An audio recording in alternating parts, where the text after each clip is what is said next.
Hello សួស្តីអ្នកនរគ្នាបាទយើងត្រឡប់ជួបគ្នាម្ដងទៀតជាមួយនៅរឿងទឹកដីធម្មពលវិញ្ញាណវគ្គ2នៅក្នុងឈុតភាគទី148បន្តទៀតថ្ងៃនេះដែរគឺរៀងយឺតបន្តិចហើយអាចជាយប់ជ្រៅបន្តិចទៅខ្ញុំធ្វើហើយដូច្នេះកុំឲ្យកាពេលយូរយើងជុំមកកាន់សាច់រឿងរបស់យើងតែម្ដងទៅដោយពេលនេះហួយហៅបានដឹកនាំនៅ Title Tulu ចំនួន15រូបដើម្បីទៅធ្វើឃាតស៊ូធានរ៉ាន់ទូប៊ូស៊ីមិនអាចទ្រាំទ្រជាមួយនឹងរបួសដ៏ធ្ងន់ធ្ងររបស់គាត់បានមុនពេលដែលគាត់ស្លាប់នោះគាត់ក៏បានបកគលនៅអាត់កំបាំងចុងក្រោយនៃបករាងកាយរបស់ខ្លួនទៅឲ្យហួយហាវដែលហួយហាវមានអាយុត្រឹមតែ20ឆ្នាំជាងតែប៉ុណ្ណោះតែបច្ចុប្បន្ននេះគឺគាត់ខ្វះតែការរួមបញ្ចូលនៃស្នូព្រលឹងជាលើកទី2ពេលនោះគាត់នឹងអាចបកចំហៀនទៅកាន់កម្រិតបន្ទាប់គេហៅថា Soul Master កម្រិតអាណាចក្រឬក៏ Title Tulu យ៉ាងពិតប្រាកដគឺ level 90ឥឡូវនេះដែរគាត់បានដឹកនាំនៅ Title Tulu ឬក៏ហ្វឹងហៅ Tulu ចំនួន10នាក់ដោយវាសម្រុកចូលទៅកាន់អាណាចក្រសូយ៉ាចន្ទ្រាដើម្បីធ្វើឃាតនៅអធិរាជស៊ូធានរ៉ាន់សូម្បីតែស្ដេចពឹសទូប៊ូស៊ីដែលបានរស់បានអាយុ200ឆ្នាំមកហើយក៏គាត់ត្រូវតែស្លាប់ដូចគ្នាហើយអាចកំបាំងដែលគាត់បានលាក់ទុកអស់រយៈពេលជាច្រើនឆ្នាំមកនេះចឹងបញ្ចប់បែរជាបកគលឲ្យហួយហាវយ៉ាងងាយស្រួលជាទីបំផុតរំលឹកទៅកាន់ឈុតមុនបន្តិចដែលទូប៊ូស៊ីនឹងគឺរងរបួសយ៉ាងធ្ងន់ធ្ងរបន្ទាប់មានការវិបហាពីអាណាចក្រសូយ៉ាយ៉ាន់ទ្រាដែលដឹកនាំដោយចុងលីអូតាមពិតទៅធម្មពលព្រលឹងរបស់ចុងលីអូគឺមិនអាចយកឈ្នះទូប៊ូស៊ីបាននោះទេក៏ប៉ុន្តែវាមាននៅឧបករណ៍ Soul Guide Level 10នេះ Level 9ដែលមានធម្មពលយ៉ាងខ្លាំងក្លាមួយដែលធ្វើឲ្យទូប៊ូស៊ីរងរបួសយ៉ាងខ្លាំងហើយឆ្លៀតការនេះក៏ចាត់ការទូប៊ូស៊ីតែម្ដងជូលីអូគឺជាកូនបង្កើតរបស់យេស៊ូជួយទូប៊ូស៊ីបន្ទាប់ពីរងរបួសយ៉ាងធ្ងន់ស្នូលនៃអ៊ីសែនដេក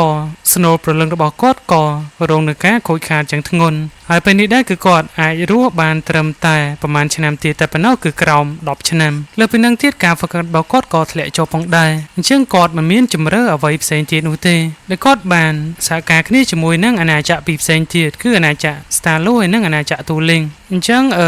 ស្ដេចពឹសទូប៊ូស៊ីនឹងគាត់គឺជាសមាជិកនៃបរិង្កាយហើយក៏ជាមេបកនៃបរិង្កាយដែលគាត់ជ្រកកោនក្រោមអាណាចក្រពលឹងមេឃាតែពេលនេះគាត់បានសម្រេចចិត្តថានឹងធ្វើនៅពេលសកម្មដ៏ពិសេសមួយដើម្បីជំរះចោលនៅឧបសគ្គរបស់ពួកគេទៅថ្ងៃអនាគតថ្ងៃនេះរៀងជាប់ដាបន្តិចហើយសូមអធិស្ឋានផងតែទូប៊ូស៊ីនឹងបានរួមកម្លាំងជាមួយនឹងហ្វឹងហៅទូលូចំនួន15រូបទៀតមកពីអាណាចក្រ Starlo ហើយនិង Tuling ពួកគេបានរៀបចំនៅផែនការដើម្បីកាត់ក្បាលស៊ូធានរ៉ាន់ចំណែកមេតបតៃហាក៏បានណែនាំហួយហាវឲ្យប្រជាចំនួន15រូបដែលមកពីអាណាចក្រទាំង3ដែលពួកគេឈានទៅដល់កម្រិតហ្វឹងហៅទូលូឬក៏ Title Tulu នឹងឯងដែលពេលសកម្មនេះដែរគឺវាពិតជាគ្រោះថ្នាក់ឱកាសនៃការរស់រានគឺតិចតួចខ្លាំងណាស់តែបងឡើយពួកគេមិនទាន់ស្គាល់ហួយហាវនោះទេដោយគិតថាខ្លួនឯងឈានទៅដល់កម្រិតនេះហើយទៅចាប់អារម្មណ៍អីជាមួយនឹងក្មេងប្រុសម្នាក់ដែលការវឹកហាត់នៅខ្សោយនៅឡើយនោះពួកគេថែមទាំងមិនចង់គោរពតាមបញ្ជារបស់ហួយហាវថែមទៀតហើយពេលសកម្មដ៏សំខាន់នេះគឺហួយហាវគឺជាអ្នកដឹកនាំដ៏សំខាន់មួយនៅក្នុងក្រុមទោះបីជាអាយុរបស់គាត់ទាបជាងព្រឹទ្ធាចារ្យដទៃទៀតក៏ដោយខណៈពេលនោះហួយហាវក៏បានបញ្ចេញនូវសញ្ញាពិសេសរបស់គាត់មួយដែលធ្វើឲ្យអ្នកទាំងអស់គ្នាមានការភ្ញាក់ផ្អើលជាខ្លាំងដែលគាត់ប្រើប្រាស់នូវសញ្ញាចែកចាយព្រលឹងថែមទាំងបានបង្កើតនូវច្រកសម្ងាត់មួយកាន់ហ្វឹងហៅទូលូទាំងអស់គ្នាហួយហាវអាចបង្កើតនូវការការពារយ៉ាងល្អឥតខ្ចោះនៅលើអាកាសថែមទៀតផងសូម្បីតែទូប៊ូស៊ីឈានទៅដល់ level 98ក៏ដោយគាត់មានការភ្ញាក់ផ្អើលជាខ្លាំងជាមួយនឹងធម្មពលនៃផ្លូវចិត្តរបស់ហួយហាវគាត់បាននិយាយត្រង់ថាកម្លាំងផ្លូវចិត្តរបស់ហួយហាវបានឈានទៅដល់កម្រិតមួយខ្ពស់ខ្លាំងមែនទែនសុភទូលូគឺ level 8ជាងបន្ទាប់ពីវិជ្រាចូលទៅក្នុងមីងទូហើយនោះទូប៊ូស៊ីក៏បានទៅជួបហួយហាវស្ងាត់តែ2នាក់គាត់ក៏បានលើកដៃដើម្បីបញ្ចេញនៅរនាំងការពារសម្លេងសូម្បីតែធម្មពលផ្លូវចិត្តរបស់ហួយហាវក៏មិនអាចវិជ្រាចូលបានផងនៅទីនោះទូប៊ូស៊ីក៏បានបង្ហាញអំពីការពិតនៃប្រតិបត្តិការមួយនេះគឺការកំទេចនៅឃ្លាំងអាវុធដ៏ធំមួយរបស់អាណាចក្រសូយ៉ាចន្ទ្រាតែនេះគ្រាន់តែជាយុទ្ធសាស្ត្របង្វែរទិសដៅតែប៉ុណ្ណោះគោលដៅសំខាន់របស់ពួកគេគឺធ្វើឃាតស៊ូធានរ៉ាន់នេះទើបជាផែនការធំរបស់ពួកគេដើម្បីបង្រួបបង្រួមនៅអាណាចក្រទាំងមូលឡើងវិញម្ដងទៀតគាត់ក៏បានដកនៅសិភៅ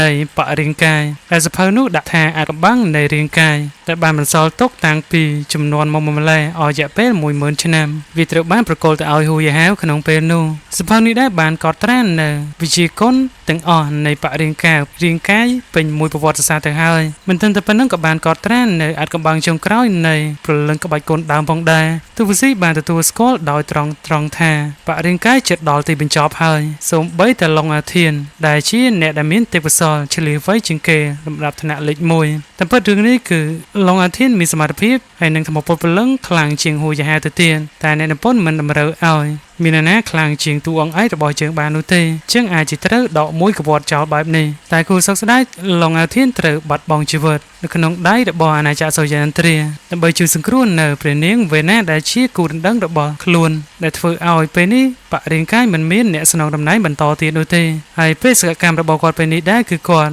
អាចជាត្រូវសម្លាប់ខ្លួនតែគាត់បារម្ភថាបន្ទាប់ពីគាត់ស្លាប់ហើយពូជពងនៃបរិយាកាយអាចត្រូវជាកាត់ផ្ដាច់ទាំងស្រុងដែលគាត់សម្លឹងឃើញថាហួយហាវមានអាវុធពលឹងរាងកាយដូចជាសមាជិកនៃបរិយាកាយអញ្ចឹងដែរដែលមានទេពកោសល្យដែលគ្មានគូប្រៀបនៅលើឧបទ្វីបមួយនេះហើយគាត់ក៏ជាមនុស្សតែម្នាក់គត់ដែលអាចបន្ត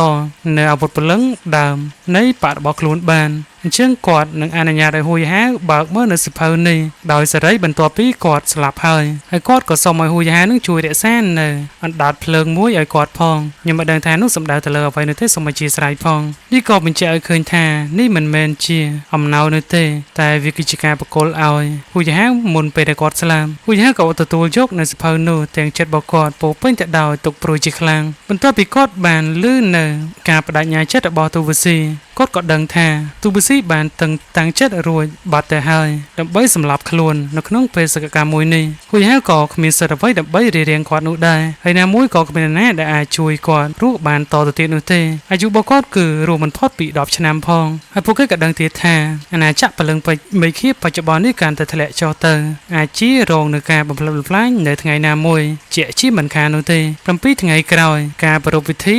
នៅឯអាណាចក្រសូរ្យានត្រាក៏បានធ្វើឡើងដោយសុធានរ៉ានគឺគោលបំណងដើម្បីជួបជុំជាមួយនឹងប្រជាជននៅឯអាណាចក្ររបស់ខ្លួនពួកគេនឹងយកពេលវេលានេះចាប់ផ្ដើមនៃគម្រោងឃាតកម្មរបស់ពួកគេតែម្ដងតែហួយហាវបានដឹកនាំនៅហ្វឹងហាវទូលូចំនួន10រូបបើកនៅការវាប្រហារទៅលើឃ្លាំងអាវុធដ៏ធំមួយរបស់អាណាចក្រសូរ្យានត្រាដែលស្ថិតនៅឯជាខាងត្បូងήខាងកើតក្រុងបានតាក់ទាញនៅកម្លាំងនៃអ្នកការពារក្រុងនេះគ្រាន់តែជាបេសកកម្មដើម្បីវាឆ្វេងចលោស្ដាំតែប៉ុណ្ណោះដែលពួកគេបានធ្វើយ៉ាងល្អឥតខ្ចោះហើយការប្រារព្ធនៃពិធីរបស់អាណាចក្រសូរ្យានត្រាដែលធ្វើឡើងនៅឯខាងត្បូងក្រុងក៏បានចាប់ផ្ដើមក្នុងពេលនោះទូវស៊ីទៅនោះតែម្នាក់ឯងព្រោះតែគាត់មិនអាចទ្រាំទ្រជាមួយនឹងរបួសដ៏ធ្ងន់ធ្ងររបស់គាត់បានគាត់ក៏បានសម្រេចចិត្តថានឹងបញ្ចុតដល់ទីបញ្ចប់ផ្ទាល់មកគាត់ក៏បានកលាខ្លួនទៅជាយក្សគុជអមតៈដែលមានកម្ពស់រាប់រយហ្វីតនៅលើអាកាសក៏បានបង្ហាញខ្លួនជាសាធារណៈដើម្បីសម្លាប់ស៊ូទីនរ៉ានហើយគាត់ក៏បានប្រឈមមុខដាក់គ្នាជាមួយនឹង